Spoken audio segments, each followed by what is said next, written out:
It is Monday morning, and the global financial system awakens to a silver market that no longer behaves like a commodity, but like a strategic asset under siege. Over the weekend, silver prices didn't simply rise gradually. They violently repriced, signaling a structural breakdown between paper markets and physical metal supply. For decades, silver traded quietly beneath its true value, restrained by futures contracts, leverage, and financial engineering that masked its real-world scarcity. That illusion shattered as global markets reopened, revealing a sharp divergence between Western paper prices and Eastern physical demand. In New York, silver futures struggled to maintain orderly trading, while in Asia, physical silver prices surged beyond historical norms. This is not speculation driven by retail traders or social media hype, but a systemic repricing caused by supply chain fractures. At the center of this crisis is silver's dual identity as both monetary metal and industrial necessity. Modern economies cannot function without silver, which is essential for electronics, energy systems, telecommunications, and advanced manufacturing. When industrial demand collides with financial leverage, price discovery becomes uncontrollable. The silver market is now revealing what happens when physical reality overrides decades of financial abstraction. Historical precedents show that when metals decouple from paper pricing, volatility accelerates rather than stabilizes. Investors are discovering that paper exposure to silver does not guarantee access to physical supply. As inventories tighten, the market begins to prioritize immediate delivery over future promises. This shift marks the transition from a liquid, tradable market into a scarcity-driven environment. Silver's role in global trade has evolved from store of value to strategic resource. Nations are no longer viewing silver through the lens of price efficiency, but through survival and security. The result is an accelerating feedback loop where rising prices increase urgency rather than suppress demand. This moment represents the end of stability and the beginning of structural repricing. Every major economic shock begins quietly, before spreading across industries, borders, and financial systems. What we are witnessing is not a rally, but the opening chapter of a silver supply crisis. To understand why silver is destabilizing markets, we must examine how global price discovery fractured between futures exchanges and physical delivery hubs. In theory, arbitrage should equalize silver prices worldwide, ensuring that regional differences disappear almost instantly. That mechanism has failed, revealing a hidden truth about the availability of real metal. When physical silver cannot be sourced, paper prices lose their authority. This breakdown exposes how much of the silver market was built on promises rather than inventory. The gap between futures prices and physical premiums is now signaling stress within the financial system. Historically, such gaps appear only during severe shortages or geopolitical disruption. Today's divergence suggests silver is transitioning from a tradable asset into a rationed material. Western markets continue to reference legacy pricing models that assume elastic supply. Eastern markets, however, are bidding based on immediate industrial necessity. This difference in motivation explains why prices no longer converge. Financial traders seek efficiency, while manufacturers seek survival. As long as physical delivery remains constrained, price gaps will persist.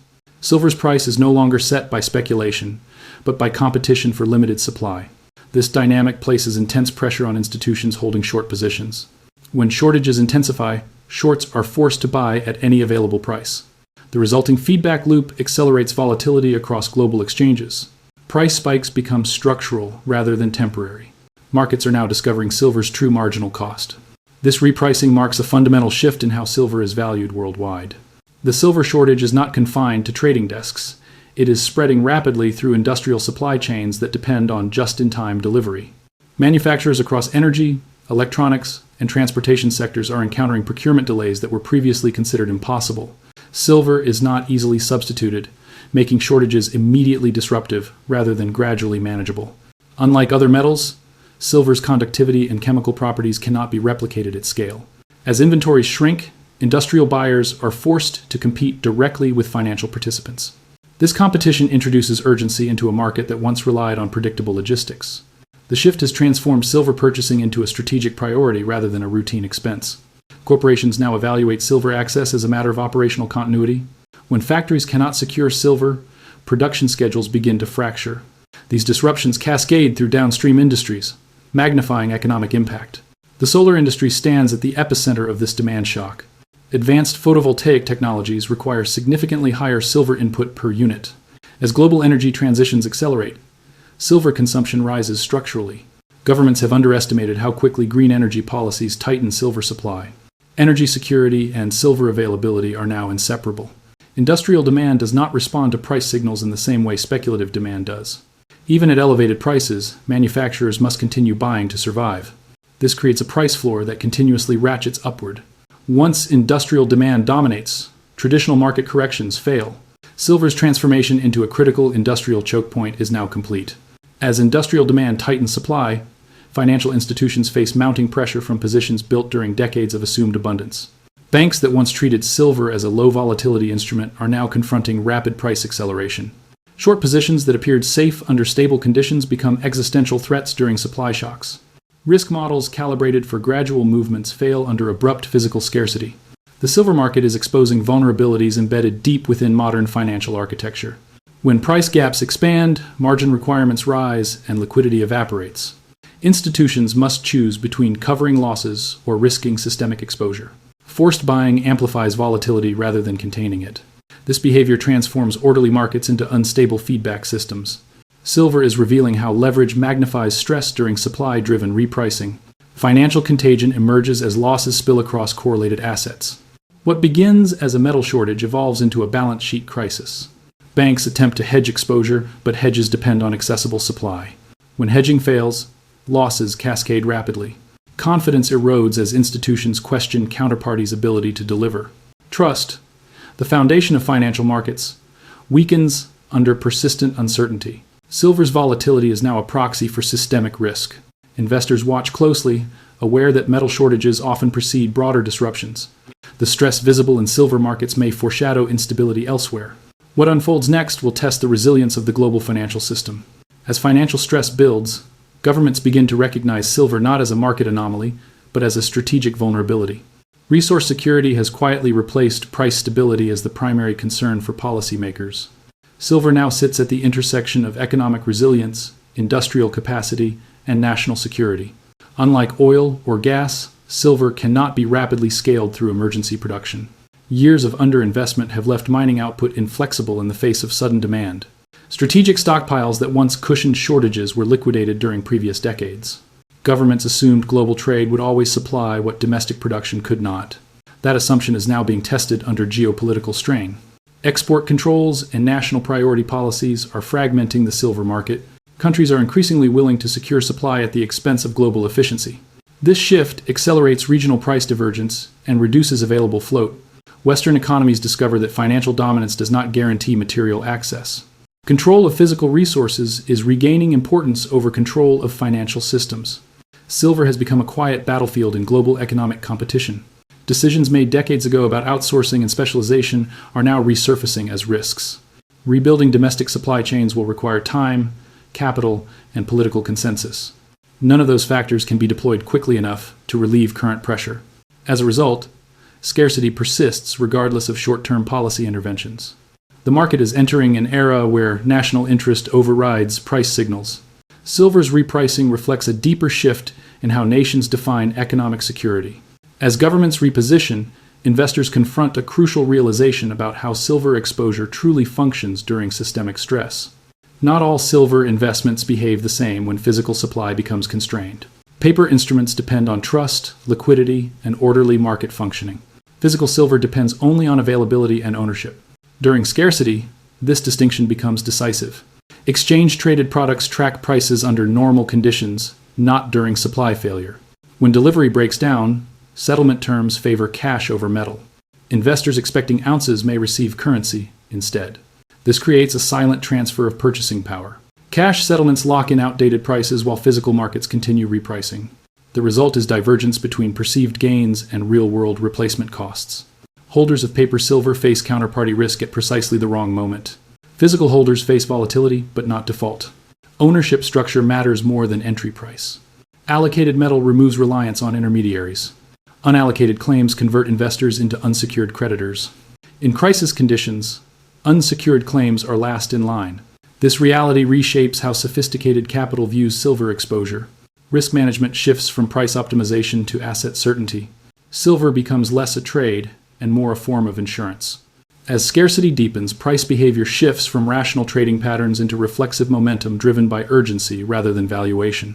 Traditional resistance levels lose meaning when sellers disappear from the market. Liquidity dries up not because demand vanishes, but because holders refuse to part with metal. This absence of supply creates vertical price movements instead of gradual trends. Volatility becomes a symptom of shortage, not speculation. In such environments, price limits and circuit breakers distort rather than stabilize discovery. Trading halts trap participants inside positions they can no longer manage. Shorts face unlimited risk while longs face enforced illiquidity.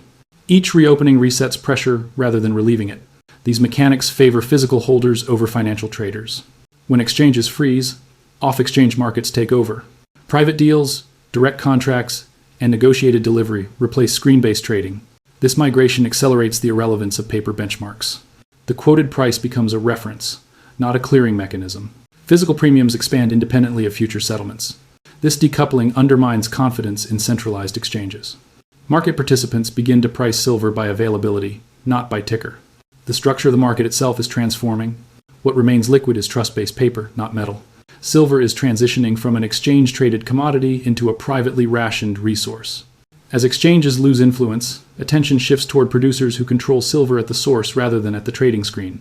Mining companies suddenly gain strategic importance far beyond their historical market valuations. Control over production becomes more valuable than access to derivatives. Long-term supply agreements begin replacing spot market transactions. Sovereign funds and industrial giants move directly to secure output years in advance. This bypasses exchanges entirely, removing metal before it ever reaches open markets. The available float shrinks further, intensifying scarcity for everyone else. Mining jurisdictions with stable governance become critical nodes in the silver economy. Political risk premiums now apply to mineral policy, not just price charts. Countries rich in silver resources gain leverage in global negotiations. Investment capital follows jurisdictional stability rather than short-term price momentum. New competition emerges between nations, not investors. Silver-producing regions experience rising strategic attention and foreign interest.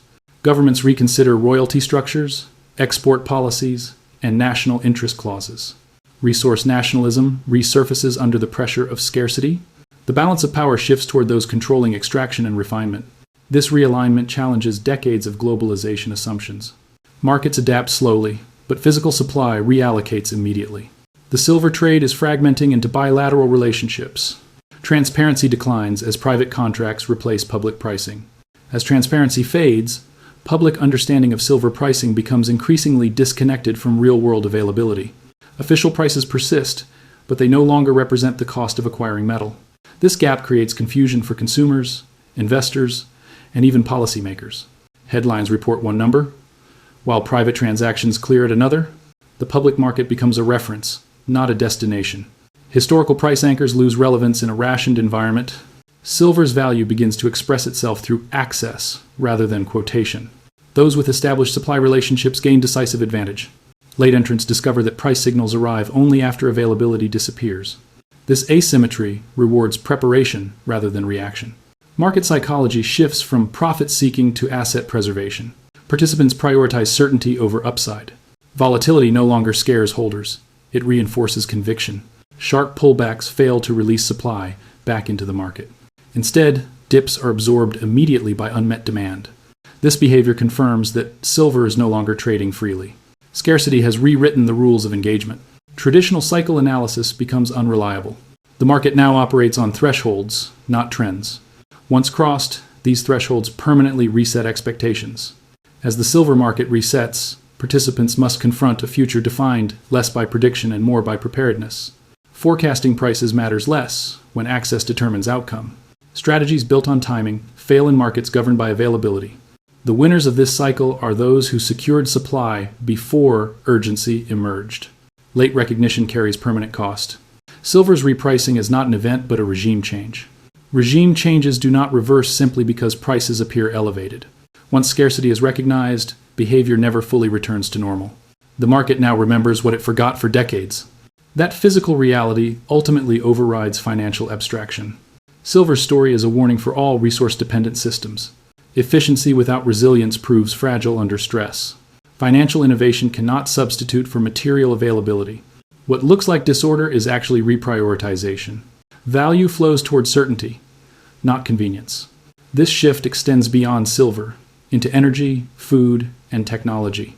The lesson is universal. Access defines power. Markets will adapt, but only after expectations realign. The silver market has already crossed that threshold. What follows is not volatility, but a new baseline reality.